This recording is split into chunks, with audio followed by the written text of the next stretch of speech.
Dobar dan, dobrodošli u našu virtualnu učionicu na Otvorenom. Danas ćemo malo razgovarati o linearnoj perspektivi. To smo već nekoliko puta radili, ali ovaj put ćemo raditi interijer. Probat ćemo složiti sobu. Idemo. Imamo jedan A4 list, povukao sam dijagonale i gdje se dijagonale sjeku, to je sredina. Ta sredina je naše očište. Vučem još linija usporedno s rubovima papira i sad zamislimo da je to naša soba.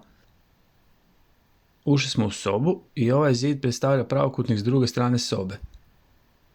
Iz očišta vučem linije prema dolje, podijelio sam ovu donju liniju na 4 jednaka dijela i sad ću podijeliti još na pola. Vidimo, sad to već izgleda kao da imamo na podu neke široke daske. To je linearna perspektiva. Stvari nam djeluju uže i manje kako se udaljavaju od nas. Još sam podijelio ove mjere na pola.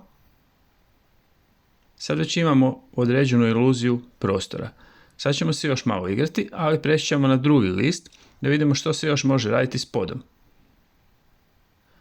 Povukao sam liniju, to je horizont. Na njemu sam označio očište. Očište ne mora uvijek biti u sredini koje smo dijagonalama dobili. I opet smo napravili ovaj pravokutnik, to je zid s druge strane sobe. Podijelio sam ovu crtu na 4 dijela, isto kao što sam i prije radio, i kroz nju, znači, vučem linije od očišta kroz nju sve do donjeg ruba papira.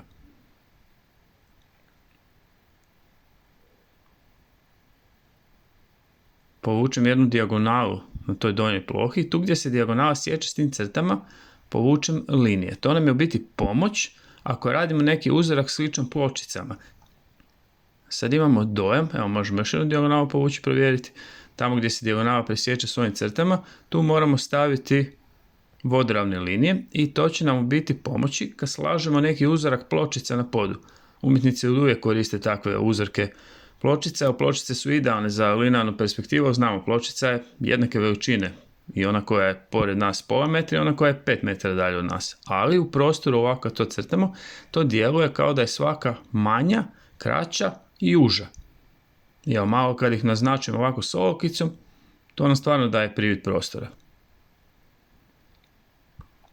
Danas se nam nije komplicirano da možete pratiti. Evo, ovo je poprilično jednostavan način za dati prostoru dubinu.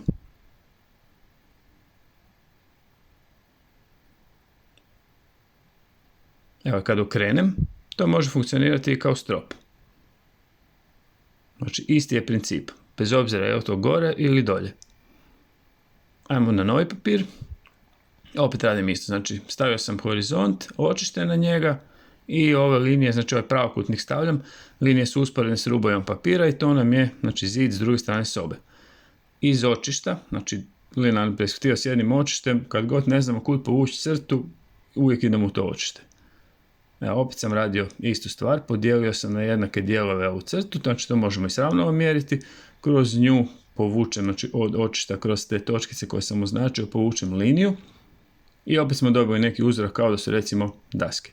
Podijelit ću ih još na pola i iz toga može nastati parket.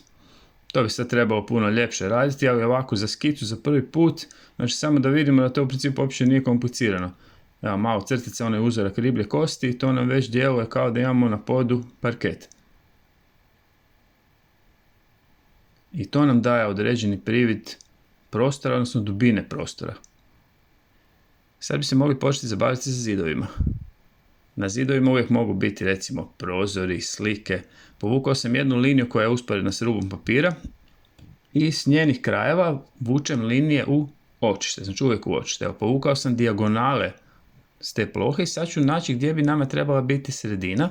Recimo, ako radim prozor koji ima onako da se otvara na oba dvije strane. Primjećujemo da je prvi dio prozora koji je nama bliži malo širi i malo duži od ovog drugog dijela. Na drugi zid stavljam sliku. Znači, princip rada je isti i za prozor i za sliku.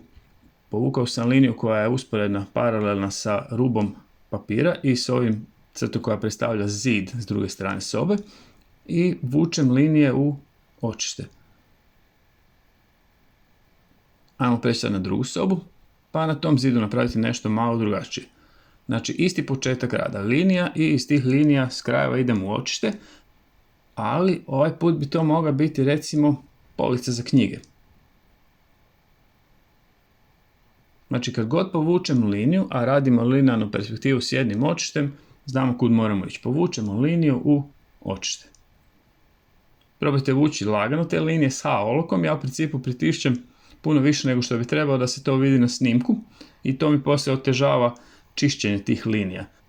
Te sve linije koje vučem poslije možemo brisati, radite sa olovkom i lagano pritišćite, odnosno čim manje pritiska i poslije podebremo linije koje su nam dobre. Znači ostatak linija koje nam više ne trebaju, to brišemo. Evo, složio sam policu za knjige i dodao sam par knjigica. Na drugoj strani sobe nešto novo, kvadrat i iz rubova tog kvadrata vučemo linije u očište, naravno. Evo, sad to izgleda kao neki veliki kvadar, ali od toga možemo konstruirati stol. Evo, zamislimo da želimo u svojoj sobi imati pisaći stol. Tom stolu ćemo dodati možda jednu ili dvije ladice.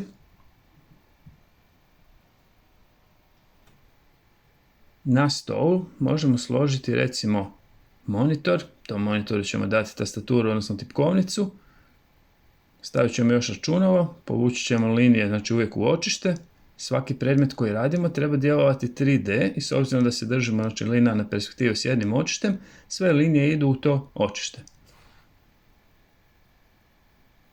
Sad malo na zadnji zid sobe.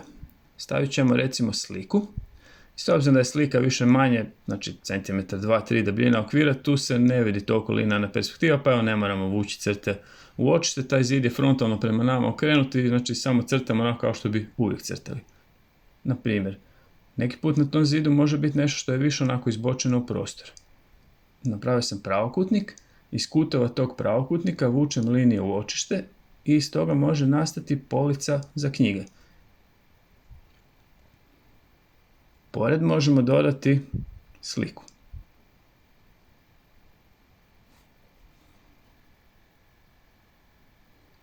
Da nam soba ne bi bila pretjerano prazna, idemo složiti neku fotelju da se možemo malo sjesti i odmoriti nakon toliko rada s linearnom perspektivom. Znači složim neki početni oblik i iz njegovih krajeva, znači iz kuteva, uvijek vučem crte u očište. Malo po malo iz toga nastaje 3D predmet i držimo se principa linearne perspektive s jednim očištem, znači uvijek vučemo u očište.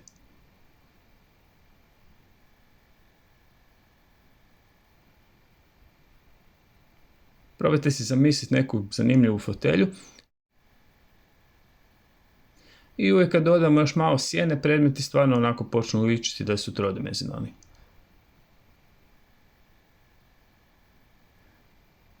U sljedećoj sobi ćemo napraviti fotelju s druge strane. Princip rada je isti, znači bez obzira je li fotelja s desne strane sobe ili s lijeve strane sobe. Početni oblik i iz rubova tog početnog oblika vučemo crte u očište. S obzirom da smo mi već nekoliko puta radili linearnu perspektivu, znači princip je uvijek isti. Vidimo, čim dodam malo sjene i razradim te predmete, sve odmah djeluje bolje. Uvijek na početku kad crtamo kao da je sve prozirno. Poslije možete uvijek brisati linije koje vam ne trebaju ili ako ste radili s olovkom, jednostavno idemo preko ovako malo sjenčimo i te linije se u biti ne vide previše. Ja uvijek pritiskam puno više nego što bi trebao zato da se to na snimku vidi, ali ako bi radili onako kako treba s olovkom, te korekcije uopće nisu problematične.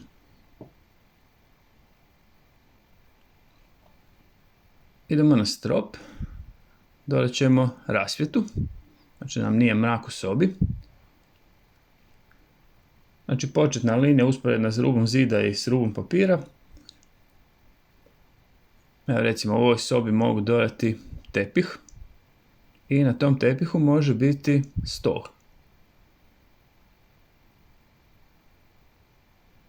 Na stolu se idealno vidi. Stranica koja je nama bliža je šira, stranica koja nam je dalja je uža. Da smišljam neku teksturu za tepih, čisto da ga malo izdvojimo od ostatka sobe. Malo po malo popunili smo našu sobu. Nadam se da primjeri nisu bili dosadni ili teški. Za vježbu probajte sami nacrtati sobu. Držimo se principa linearne perspektive s jednim očištem. Odredite očište i sve linije idu u njega.